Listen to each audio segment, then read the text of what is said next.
Hi classmates, welcome to my PowerPoint speech. The topic I was given is communicating with relational partners.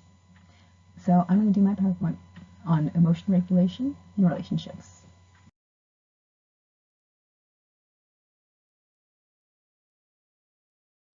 The most important aspect in communicating with relational partners is emotion regulation.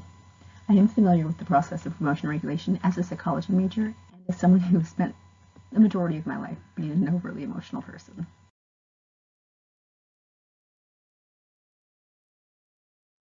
Have you ever found it near impossible not to say cruel things to your partner when you're angry? Well, today you're going to learn how to gain better communication skills in your relationship by learning how to control your emotions. You'll find out what emotion regulation is, why you should use it, and most importantly, how you can use it. What does it mean to regulate your emotions, you ask? Well, let me tell you.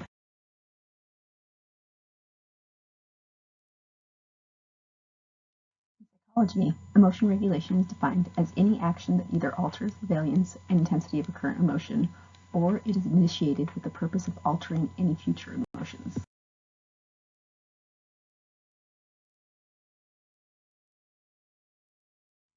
can be done either consciously or unconsciously.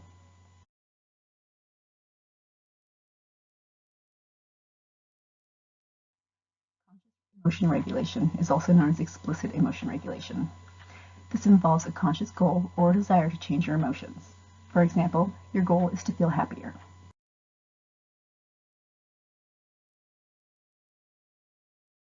So, on the other hand, unconscious regulation, which is also known as implicit emotion regulation, does not involve the conscious desire to change your emotions. This type of regulation is more like a reflex.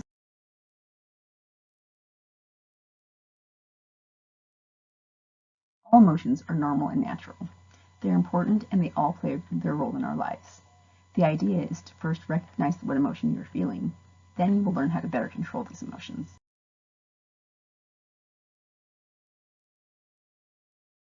Some emotions are more pleasant than others, but you shouldn't avoid any of them.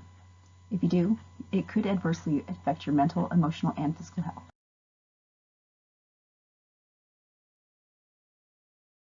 You're probably asking yourself, why would you want to control your emotions?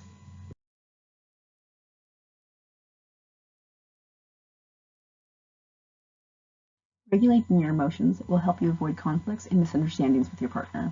This can also help in other key areas of your life as well. Failing to keep your emotions in check could result in you lashing out at your partner. If this happens, you may say or do things that you'll regret. You could end up intimidating your partner by showing too much emotion. For example, if you punch walls or break things every time you get angry, you're probably going to scare your partner, and communication is going to come to a complete halt.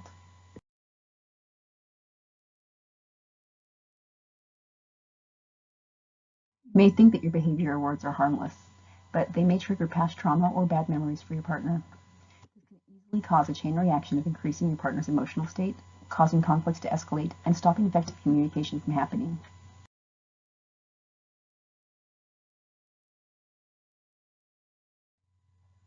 Once you've mastered the skill of emotion regulation, you will improve communication in your relationship. You want to know how to apply the skill of emotion regulation, right? Let's talk about that.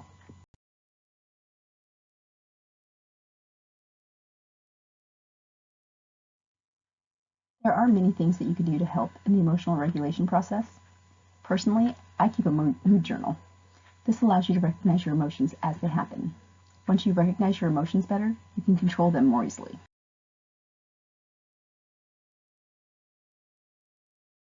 This will also allow you to look at the way your emotions are impacting your partner.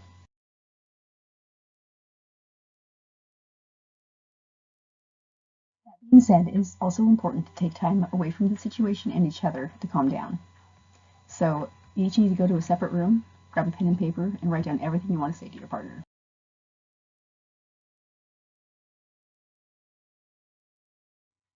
After you let some time pass, read the list that you wrote. Cross out any items on the list that aren't about the issue at hand, because maybe you added things to be hurtful or because you felt hurt.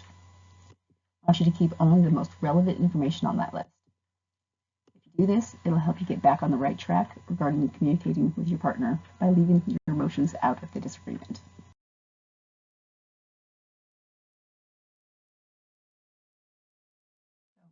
I want you to try to see the bigger picture here, or at least see it from your partner's point of view.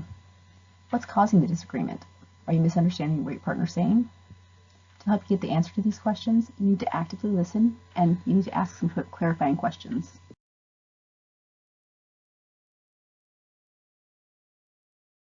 So, is your partner overreacting? Someone might lash out, not really meaning the words that they say, for many reasons. They could be retaliating against cruel words that are being said to them. Maybe you pushed their buttons. Something you said or did may have triggered something from their past. They could lash out at you as a defense mechanism. It's also entirely plausible that they just want to vent, and they feel comfortable doing so with you.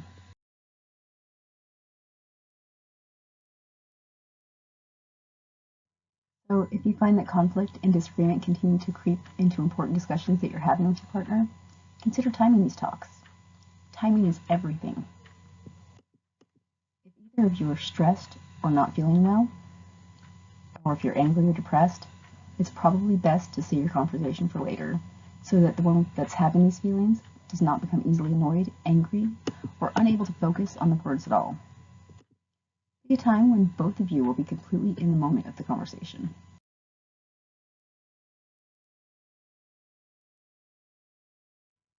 After you understand the meaning of emotion regulation and why it is important to healthy communication in relationships, now you can apply the tools you've learned today to grow as an individual and as a couple.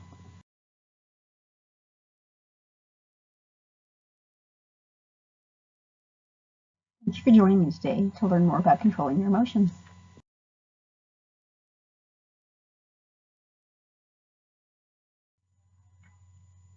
Now that you know what emotion regulation is, why it's important, and how you can use it, you're ready to use this information in your relationship.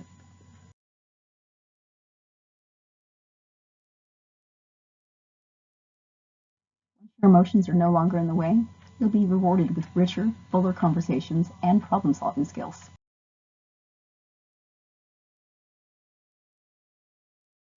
The domino effect that you started is leading you to a healthier relationship.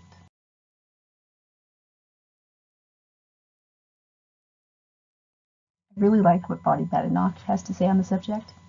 Emotional regulation flows naturally from being in the presence of someone that we trust.